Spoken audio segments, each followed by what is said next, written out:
Thank you, Paul.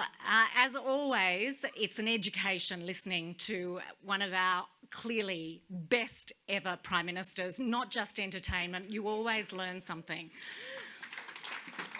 Thank you, Paul, for coming up here. I'd like to acknowledge the original owners of this land and thank Auntie Val for her welcome to country. The land here of the Darug and Gundungurra, and I pay my respects to elders past and present, and to, you can see I'm nervous, and to Aboriginal people who are with us today. Given the current attack on the New South Wales University, I think it's worth remembering that this beautiful part of Australia was colonised through Aboriginal lands being taken possession of and genocide occurring, and if that's not an invasion, I'm not sure what is. I'd like to a quick thank you to Kim and the team. I don't think Kim has stood still. Kim Brislane has stood still since she arrived here at about 10 o'clock this morning. And to Neil and his partner Robert, who, please could we give them a round of applause for today.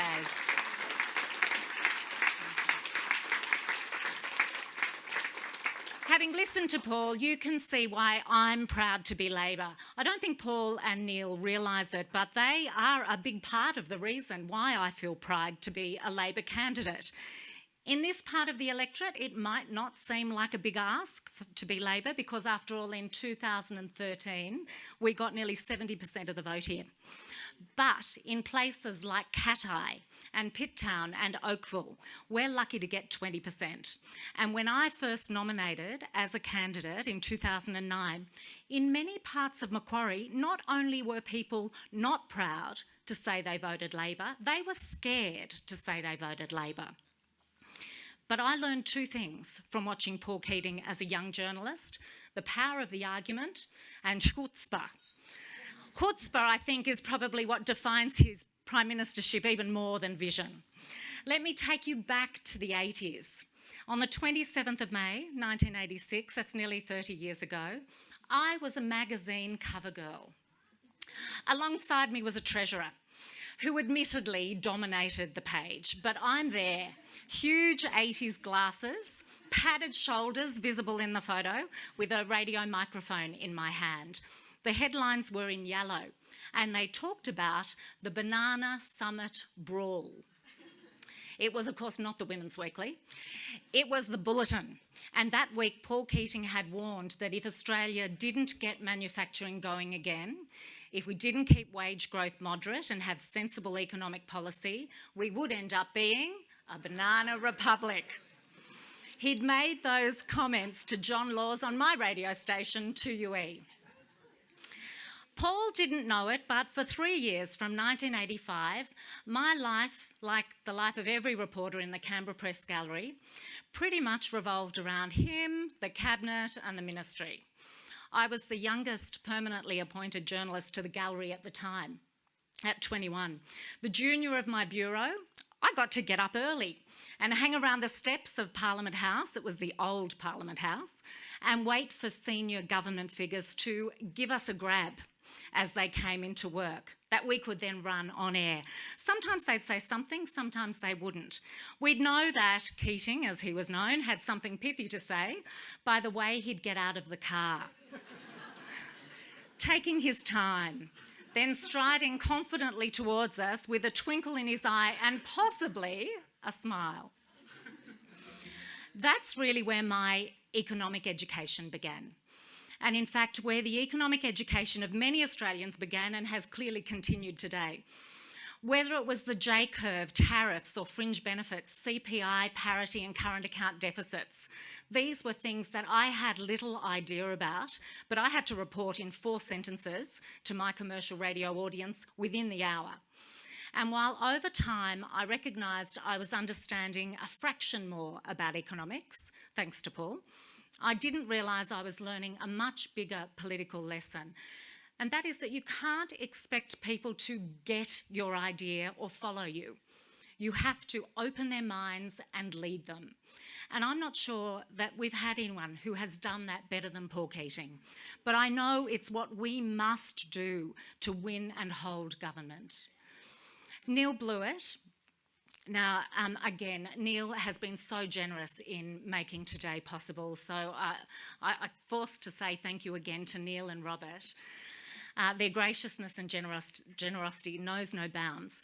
Now, Neil demonstrated the same qualities of leadership when he put forward the case for AIDS education and health services that the government funded throughout that period. Along with Medicare, yet another example of Australia being a world leader on a global issue. I was also lucky to see people like Button, Ryan, Uren, Young and Beasley in action, showing how ministers could operate as a really strong team. I left Canberra in January 1988 and spent the next 3 years as a reporter in New York and London. I reported on the Bush-Dukakis presidential election, the downfall of the Ceausescu regime in Romania, the fall of the Berlin Wall, all in 1989, and I was in the UK for the poll tax riots of 1990. Not long after I returned to Australia, Paul became Prime Minister. And while there were many things that he and his team did that meant I was a proud Labor voter, not a Labor Party member at that stage because I was still a journalist, or thinking like a journalist, things like his Redfern speech and the desire to look to Asia. There's one area that for me has not been matched by successive governments, and that's the creative nation policies for the arts and cultural industries. Now, we are an arts community. We live it, we breathe it. And Creative Nation is really credited with changing the way we saw ourselves and our place in the world, defining culture beyond the so-called elite arts and embracing TV and film, regional community festivals, radio and IT. It recognised Indigenous and migrant communities and cultures that formed our national identity. And while, of course, you look back and go, it probably wasn't perfect, 20 years on, we see it still as a huge leap forward. More importantly, it identified that the $13 billion generated by the arts sector and the 350,000 jobs created were a good economic reason for funding and supporting that sector. It recognised that culture employs and culture contributes to innovation. As someone who grew up playing music, valuing the arts, married to someone who'd rather see a dance performance than a footy match, this resonated with me. And that was before I knew I'd end up with one child who's an actor and one who's a musician. I did say to Paul, he's clearly a big draw card for the younger generation. I can never get both my children in the mountains at the same time, yet here they are today. I also personally benefited from the Keating vision of information technology as a creative industry when my business in the 90s collaborated with educators at Redfern Technology Park to develop an online program that won awards as its year's best new educational online program. Unfortunately, that was before the NBN had been invented, and even ADSL was still a rare beast, so we were technologically ahead of our time and commercialisation remained a dream. In the Blue Mountains, it would still remain a dream. While I maintain a really strong belief in the vital role and economic benefits of government support for culture and the arts, the real point for me is that we had someone who followed a belief in an area of importance for them and showed leadership. That's what we need to see. 20 years later, these people are the very ones I channel as I move across this diverse electorate and speak individually to voters, those who were willing to argue, listen and prosecute a case, and none have done it better than Paul Keating. I certainly have to pull out the chutzpah from time to time when I head into what someone once described to me as tiger country. But in this election, we will only win if we explain the why, not just the what of our policies.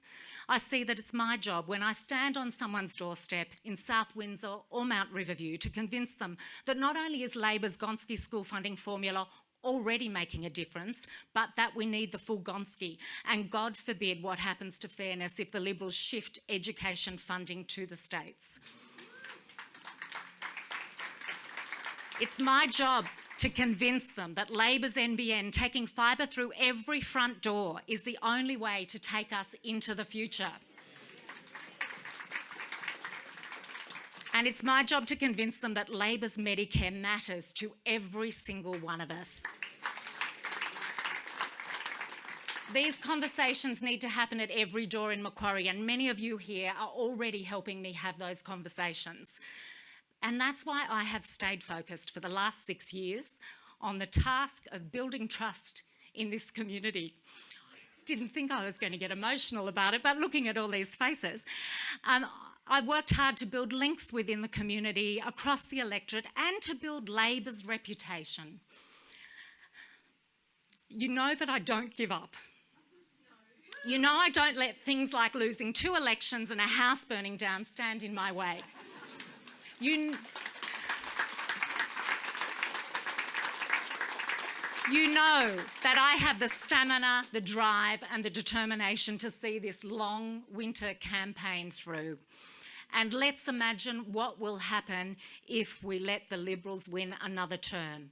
They will take us further towards the privatisation of health. Equity in school funding goes out the window. We entrench privilege, and the gap between the haves and the never will have will widen. And we watch the hard right of the right demonise people who are gay, Muslim or unionists. We cannot let that happen.